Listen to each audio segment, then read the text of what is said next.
ყველაზე მეტად მე ვფიქრობ 4 ოქტომბრის მშვიდობიან რევოლუციას. ლევან ხაბეიშვილი რევოლუციაზე ფიქრს ვერ წყვეტს. საარჩევნო თარიღის მოახლოებასთან ერთად კი ამაზე სხვებიც დაფიქრდნენ. ნაციონალური მოძრაობის პოლიტიკური ნოსტალგია ისევ ვარდების რევოლუციამდე მიდის. სააკაშვილის პარტიას 22 წლის შემდეგ ისევ ხელისუფლების დამხობა სურს. ჩვენ გვაქვს ყველანაირი უფლება, კონსტიტუციური უფლება იმისი, რომ ეს რუსული რეჟიმი მშვიდობიანად დავამხოთ, როგორც მოხდა ვარდების რევოლუცია. 4 ოქტომბერი მშვიდობიანი რევოლუციის ეროვნული ერთობის გამარჯვების დღე.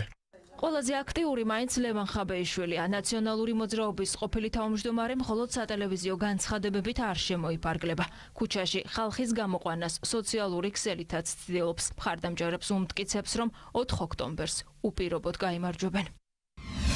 ბოლო რამდენიმე დღეა დამატებითი ისტერიკაა 4 ოქტომბრის მშვიდობიან რევოლუციაზე. მუქარები ადასტურებს ივანიშვილი კობახიძემ დინარაძის ისტერიკასა და პანიკას. ჩამოშლილია ივანიშვილის რეჟიმი. აბსოლუტური რღვევაა და შიშის პირით დაიწყეს მუქარები. უნდა გვესმოდეს, რომ გამარჯვებასთან ასე ახლოს არასდროს ყოფილვართ და ნებისმიერ შემთხვევაში 4 ოქტომბერს ქუდზე კაცი უნდა ვიყოთ. უპირობოდ ვიმარჯვებთ.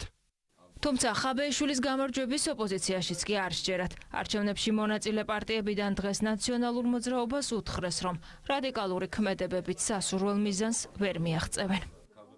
ნაციონალური მოძრაობის ამ რადიკალური გადაწყვეტილებებით და აი ამ რადიკალური სცენარების დაანონსებით მხოლოდ და მხოლოდ ძლიერდება ოცნების რეჟიმი. არასერიოზულია ამ ვითარებაში, როდესაც ქვეყანა ესეთ მდგომარეობაში არის, როდესაც ჩვენს მოსახლეობას ესეთი გამოწვევები აქვს კიდევ და კიდევ აი ესეთი ტყუილებით გადიოდა ფონს.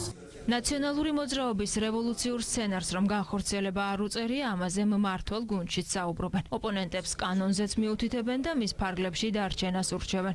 წინააღმდეგ შემთხვევაში ქართული ოცნების განცხადებით ყველა კანონდარღვევას შესაბამისი სამართლებრივი პასუხი გაეცემა. ეს არის პოლიტიკურ აგონიაში მყოფი წარმავალი პოლიტიკური ძალა და გარკვეული სასოწარკვეთილი ძახილია ახლა მათი მხრიდან, რომლითაც ცდილობენ იმას, რომ ისევ და ისევ თავის მხარდამჭერებში თუ კი ასეთი დარჩათ, როგორღაც გარკვეული მუხტი გამოიწვიონ და აწიონ წინასაარჩევნოდ. ეს არის დიდი უტიფრობა და პოლიტიკური სიბეცე ერთი მხრივ, როდესაც ცდილობს საზოგადოებას შეასახოთ თითქოს რაიმე ფორმით არსებობს მშვიდობიანი დამხობის მექანიზმი. ჩვენ კარგად ვიცით, რომ მათ არანაირი ძირითით ამის თავი არ აქვს და არიან უსუსტესები. ვინც გასცდება კანონის ფარგლებს, ყველა ამ პირის მიმართ იქნება ცხადია სახელმწიფო ადეკვატური, ეს ვითომ ცხელი თავი ლიდერები ბოლოს გარბიან და იმ მოტყუებულ ადამიანებს შეატოვებენ იმ კერას დაპირისპირების და ძალიან მძიმედ სრულდება ეს ყველაფერი. თავიანთი მხარდამჭერების რაღაც გასამაგრებლად იგონებენ ახალ სისულელეებს, არანაირი რევოლუცია არ იქნება და არანაირი დაპირისპირება არ იქნება. თუ კი ვინმე რაიმე კანონსაწინააღმდეგო ჩაიდენს, ამას მოყვება შესაბამისი რეაგირება. აბა გაბედონ და რამე კანონსაწინააღმდეგო გააკეთოს. ნაციონალურმა მოძრაობამ მორიგი გაფრთხილება მიიღო, მაგრამ სააკაშვილის პარტია დღის წესრიგს მაინც არ ცვლის და რევოლუციურ სცენარს მიჰყვება.